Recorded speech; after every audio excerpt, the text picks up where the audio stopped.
जय श्री राम। आप सभी को विजयदशमी की बहुत बहुत शुभकामनाएं। आम आदमी पार्टी के नेताओं पर अभी तक भ्रष्टाचार के मामले चल रहे थे, घोटाले, मनी लॉन्ड्रिंग के मामले, मानहानि के मामले चल रहे थे, लेकिन अब आम आदमी पार्टी के नेता पूर्व विधायक पर मकोका के तहत मामला दर्ज हुआ है। मकोका यानी कि Maharashtra control of organised crime act बेहद गंभीर कानून है। ये गैंगस्टर से जुड़े हुए आरोपियों पर यह दर्ज किया जाता है और आम आदमी पार्टी के नेता नरेश बालियान, जो कि नवंबर 2024 में गिरफ्तार हुए थे, अब उनके ऊपर मकोका के तहत मामला दर्ज कर लिया गया है, क्योंकि नरेश बालियान के संबंध पाए गए हैं गैंगस्टर कुलदीप सांगवान से। नरेश बालियान पर आरोप है कि वो सांगवान गैंग के लिए काम कर रहे थे और उन्हें राजनीतिक संरक्षण दे रहे थे। आम आदमी पार्टी के विधायक 2015 में, 2020 में उत्तम नगर से ये विधायक रहे थे और आम आदमी पार्टी के बड़े नेताओं में से एक माने जाते थे। जब ये गिरफ्तार हुए थे तब भी आम आदमी पार्टी ने, और ये मकोका के तहत ही गिरफ्तार हुए थे, तब धारा लगी नहीं थी, लेकिन तब भी आम आदमी पार्टी ने इनकी गिरफ्तारी का विरोध किया था, जबकि इनकी कुलदीप सांगवान से बातचीत का ऑडियो तक सामने आ गया था, लेकिन अरविंद केजरीवाल मानने को तैयार नहीं थे, कार्रवाई करने को तैयार नहीं थे। और सवाल तो ये भी उठते हैं कि जब कुलदीप सांगवान इतने सालों से उगाही के काम में सहयोग कर रहे थे, तो क्या इसकी खबर आम आदमी पार्टी को नहीं थी? बहुत गंभीर आरोप नरेश बालियान पर लगे हुए हैं। देखिए, कुलदीप सांगवान गैंग जो कि यहाँ दिल्ली में एक्टिव है, द्वारका के इलाके में, उत्तम नगर, पश्चिमी दिल्ली, बाहरी दिल्ली, इन सब जगहों पर एक्टिव है और तार इसके पंजाब हरियाणा तक जुड़े हैं। अभी तो कुलदीप सांगवान फरार है, वो इस वक्त ब्रिटेन में है और उसे लाने की कोशिश हो रही है, रेड कॉर्नर नोटिस जारी है। लेकिन यहाँ पर इनका काम क्या था? इनका काम था यहाँ पर बिल्डरों को टारगेट करना, कारोबारियों को टारगेट करना और उनसे पैसे उगाना, उन्हें धमकियां देना, और इसके साथ साथ सुपारी लेना, टारगेट किलिंग, जो कि पंजाब, दिल्ली, हरियाणा सब जगह इनके फैला हुआ है कारोबार। और इसमें नरेश बालियान क्या मदद किया करते थे? इनके लिए टारगेट सेट करते थे कि कौन से कारोबारी से पैसा लेना है, किस कारोबारी को धमकी देनी है, कैसे उसे पैसा निकलवाना है, ये सब चीजें उसके लिए साइड का काम किया करते थे, साइड में। अब ये जब पैसा आ जाता था तो उसकी उगाही में से ये अपना हिस्सा भी लिया करते थे। तो यानी कि पूरी तरह से गैंग के साथ इनकी मिलीभगत थी और उन्हें राजनीतिक संरक्षण भी देते थे। वो तो जब पुलिस का शिकंजा कसा तो कुलदीप सांगवान को भागना पड़ा।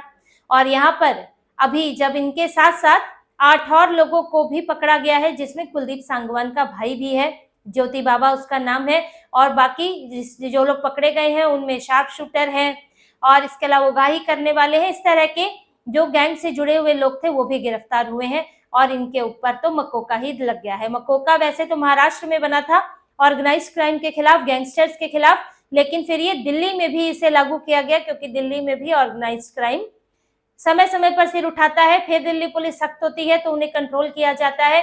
अभी हाल ही में कई गैंगस्टर के मामले आए थे, जिसके बाद दिल्ली पुलिस ने और सख्ती बरती है।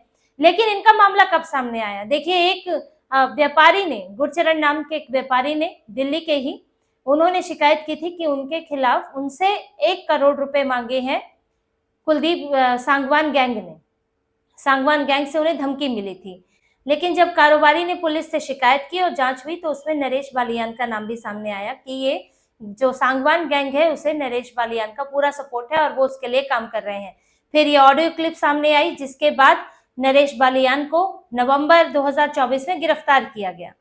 लेकिन इस गिरफ्तारी के बाद आम आदमी पार्टी, जो अपने आप को ईमानदार पार्टी, अरविंद केजरीवाल खुद को राजा हरिश्चंद्र से ही खुद की तुलना कर ले और ये अपने आप को भारत का सबसे बड़ा ईमानदार बताते हैं, लेकिन इन्होंने मकोका के तहत गिरफ्तारी के बावजूद भी नरेश बालियान की पत्नी को टिकट दे दिया।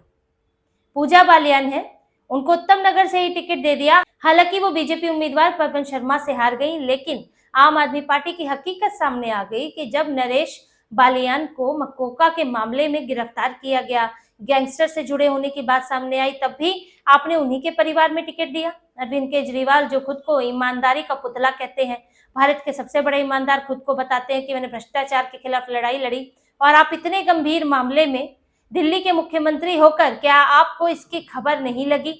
तो आपको खबर अगर नहीं भी थी तो भी आपके सामने इतने सबूत सामने आए, ऑडियो क्लिप सामने आई, तो आपको उन्हीं के परिवार में टिकट देना क्यों जरूरी था? किसी और को टिकट दे सकते थे। कम से कम खुद के लिए तो एक स्पेस रखना चाहिए, ये कहने के लिए कि कल को अगर वो व्यक्ति सजा पाता है मकोका के तहत तो आपके पास कहने को तो हो कि नहीं नहीं हमने टिकट तो नहीं दिया कम से कम। लेकिन इतने गंभीर आरोपों के बावजूद आपने उन्हीं की पत्नी को टिकट दिया, उन्हीं के परिवार में सत्ता बनाए रखी। तो क्या वजह थी? क्या आप आंखें मूंद रहे थे या आपको कोई और फायदा था आपकी पार्टी को? कि कुछ तो वजह रही होगी कि नरेश बालियान की पत्नी को इन्हें टिकट देना पड़ा, पूरा सपोर्ट करना पड़ा। देखिए, भ्रष्टाचार के मामले, मनी लॉन्ड्रिंग के मामले कुछ अलग तरह के मामले होते हैं, लेकिन एक्सटॉर्शन रैकेट, गैंगस्टर का साथ देना, ये बहुत बड़ा गंभीर मामला हो जाता है, जिसमें कम से कम उसमें तो ये नहीं बोलना चाहिए कि हमारे आदमी को, हमारे नेता को गलत तरीके से पकड़ा गया है, क्योंकि ये सब ऐसे ही नहीं होता है। वो भी जब आप विधायक को पकड़ रहे हैं और आम आदमी पार्टी सत्ता में है तो पुलिस ऐसे ही हाथ नहीं डालती है। तो आम आदमी पार्टी को दूरी बनानी चाहिए थी, लेकिन अरविंद केजरीवाल की क्या ऐसी वजह थी कि वो नरेश बालियान को संरक्षण दे रहे थे, उनकी पत्नी को ही उन्होंने टिकट दे दिया। लेकिन देखिए, आम आदमी पार्टी जो कुछ समय पहले ही सत्ता में आई है, जो भ्रष्टाचार के खिलाफ हमने लड़ाई लड़कर आए हैं, यहाँ पर आप शीला दीक्षित के खिलाफ तरह तरह के आरोप लगाया करते थे, तो कांग्रेस को ऊपर आरोप लगाकर ही तो आम आदमी पार्टी सत्ता में आई है। लेकिन सत्ता के 10 सालों के अंदर ही अंदर आपकी पार्टी का स्तर क्या हो गया? आपकी पार्टी के ऊपर वो आरोप लगे हैं जो कभी कांग्रेस के ऊपर नहीं लगे। इस दौरान जब जो सत्ता में बैठी हुई, जो केंद्र में बैठी हुई बीजेपी के बड़े नेताओं के ऊपर इस तरह के आरोप नहीं लगे, क्योंकि आपके तो सारे बड़े नेता भ्रष्टाचार घोटाले में फंसे हुए हैं। आप खुद अरविंद केजरीवाल शराब घोटाले में, उसके मास्टरमाइंड, इनके ऊपर आरोप है। मनीष सिसोदिया शराब घोटाले में, इनके ऊपर आरोप है।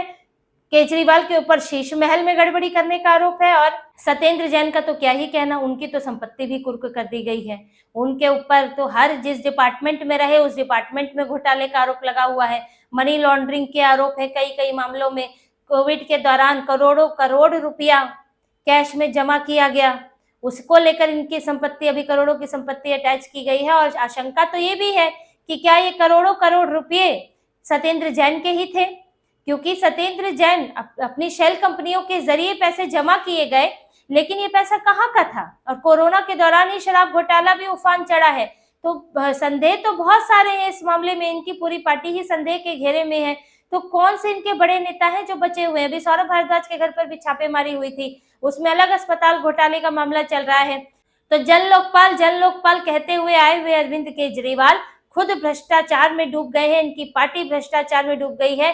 और हद तो ये है कि इन्होंने गुंडों को भी विधायक बनाकर रखा हुआ है। नरेश बालियान जैसे नेता, मकोका का मामला दर्ज है, सख्त कानून होता है, ऐसे ही नहीं लगा दिया जाता है। और गैंगस्टर से सीधा इनका संबंध मिला है।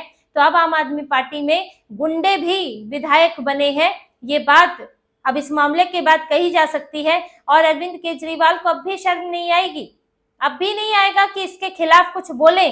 अपने ही विधायक के इनको पार्टी से कम निकाले ना। उनका विधायक चाहे मर्डर भी कर देगा सामने तो भी आम आदमी पार्टी से नहीं निकाला जाएगा। ये लोग कोर्ट से सजा होने के बावजूद भी नहीं मानते कि हमारी पार्टी का नेता विधायक कुछ गलत किया होगा। और ये तय है, ये लोग नरेश बालियान को कल को सजा भी हो जाएगी तो भी ये नहीं मानेंगे, क्योंकि अपने लिए इनके यही नियम है कि कल को अगर अरविंद केजरीवाल को शराब घोटाले में दोषी पाए जाते हैं तो वो तो यही कहेंगे लालू यादव की तरह मुझे फंसाया गया था। कोर्ट का फैसला भी तब इनके लिए मायने नहीं रखता है। और यही इनकी पार्टी की स्थिति है। और ये धीरे धीरे, अभी तो देखिए कई मामले अभी खुले हैं, अभी तो हो सकता है कि आगे चल के और नई अभी जो जांचें हो रही हैं उसमें और चीजें सामने आए और इनके कई नए कारनामे निकल कर सामने आए। अभी तो यहाँ ये तो दिल्ली ही है, अभी पंजाब में तो इनकी सरकार के अभी 5 साल पहले पूरे होंगे, वहां पर भी कई तरह के आरोप लगे हुए हैं। इनको तो कुछ पॉलिसी वापस लेनी पड़ी है। रंगला पंजाब फंड अभी से ही शक के घेरे में है। तो खुद को ईमानदार कहने वाले अरविंद केजरीवाल और उनके नेता जहां सत्ता में होते हैं वहां इनके खिलाफ भ्रष्टाचार के आपराधिक मामले निकल रहे हैं और इनकी पार्टी पर लगे हुए दाग और गहरे होते जा रहे हैं। तो इसी तरह की और खबरें और विश्लेषण आपके लिए लाते रहेंगे। हमसे जुड़े रहिए, सब्सक्राइब कीजिए, कमेंट कीजिए। बहुत बहुत धन्यवाद। जय श्री राम।